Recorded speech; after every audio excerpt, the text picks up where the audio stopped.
Good evening, guys. In the previous video, we spoke about the new pattern for NEET SS and how the entire exam is split into various groups. The surgical group contains about 12 super specialties, which include surgical oncology, hepatobiliary surgery, neurosurgery, plastic surgery, vascular, cardiothoracic surgery, but it is not necessary that a particular super specialty has only general surgery as the feeder subject. For example, surgical oncology has even orthopedics and OBG has feeder subjects. But if an orthopedician wishes to write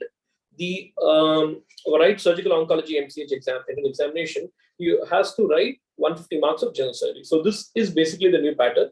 So we have 150 questions to be attempted in 150 minutes, which is 2.5 hours. So there's a lot of 2.5 going on around here. So we almost have 2.5 months of preparation.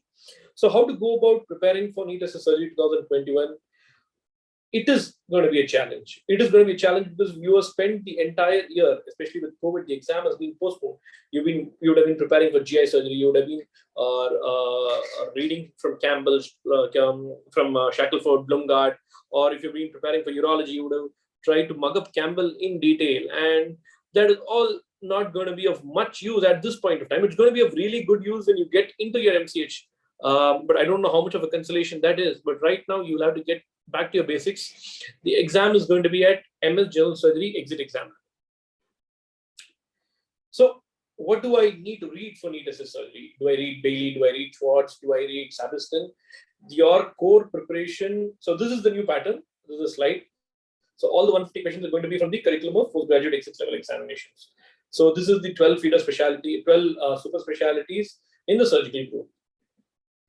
So Bailey and Love remains the core of your preparation.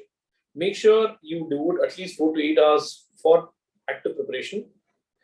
Out of these 3 hours, devote at least half the time to thoroughly reading a specific chapter in Bailey and Love. The next important step is to solve the question bank based on that particular chapter from the Surgtest app. Most of the questions from the Surgtest question bank are repeat questions. So that is something that you have to understand. They are repeat questions or from chapters that you had missed out or thought is unimportant. So these are all extremely important questions. But at the same time, you have to understand that we have tried to incorporate questions from a very predictive point of view. We have tried to make sure that these are questions which we likely expect in your examination. So for those who don't have time to read, follow the retrograde approach. Solve the questions first in each chapter of the Surgtest app, and then read the answers in detail. So Sabiston and Schwartz, to read or not to read. In the previous pattern, I would have said don't waste too much time reading Sabiston or Schwartz. Try to solve questions only from the Surgtest app. But right now, I would advise selective reading. Endocrine surgery, read the latest edition of Schwartz, which is the 11th edition. Don't go into exam without reading thyroid from Schwartz. Surgtest Q Bank is also based majorly on Schwartz for thyroid chapter. Urology, Bailey is more than enough. You don't need to go read Campbell in detail. GI surgery, my personal opinion, I strongly recommend Sabiston. If you want to do only Bailey, do it only if you don't have enough time. For pediatric surgery, again, I would recommend Sabiston or perhaps even Schwartz. For the last NEET SS, we saw that there were a lot of questions in pediatric surgery. For vascular surgery, Sabiston is very good, but it's optional. I mean, if you don't have much time, you want to read only Bailey, that is more than enough. For other specialties, I personally feel Bailey should be a key. What are the other things you want to read in Sabiston? I would suggest that you read fluid and electrolytes and the history of surgery from Sabiston, because I personally expect questions in that. And as much as possible, I've tried to make sure that these concepts are covered in the Surgtest app in detail.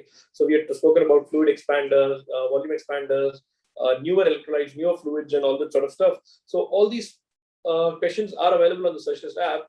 But if you do have time, I would suggest that you read Sabiston for history of surgery and also fluid electrolytes and shock.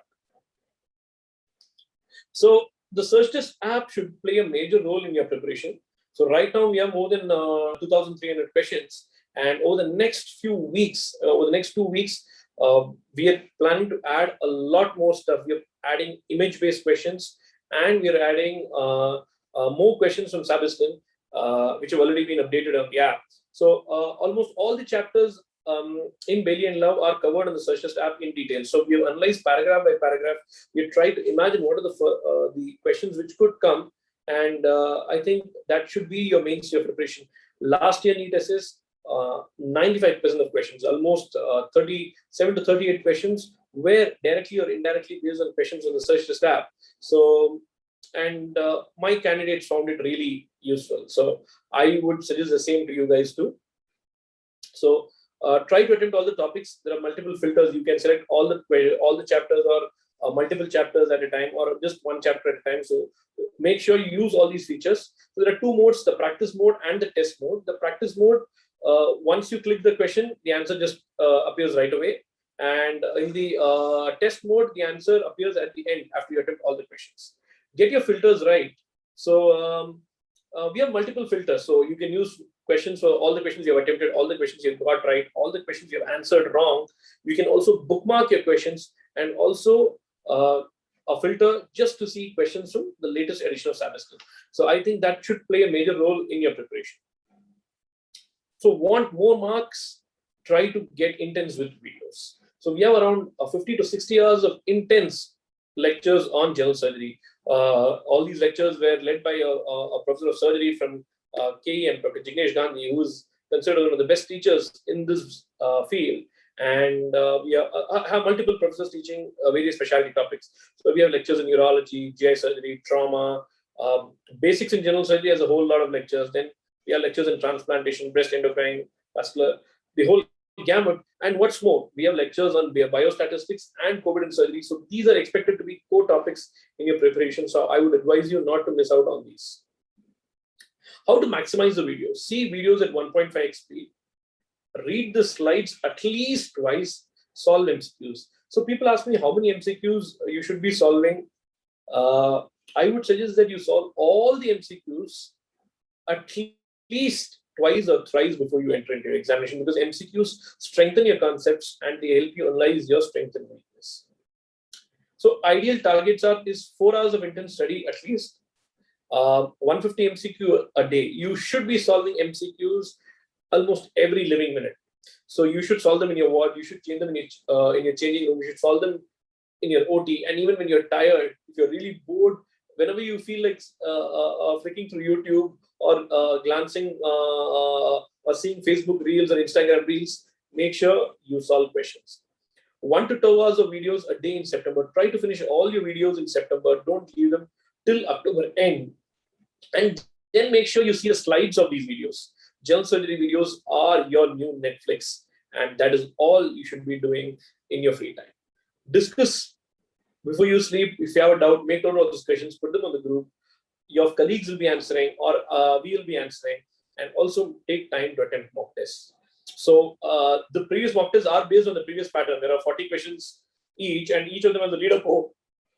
So we are not going to change this thing. We might add a few more mock test series, but as of now, I would suggest that you attempt all these mock tests and look at the leaderboard. I think that is going to play a major role in helping you assess your own level.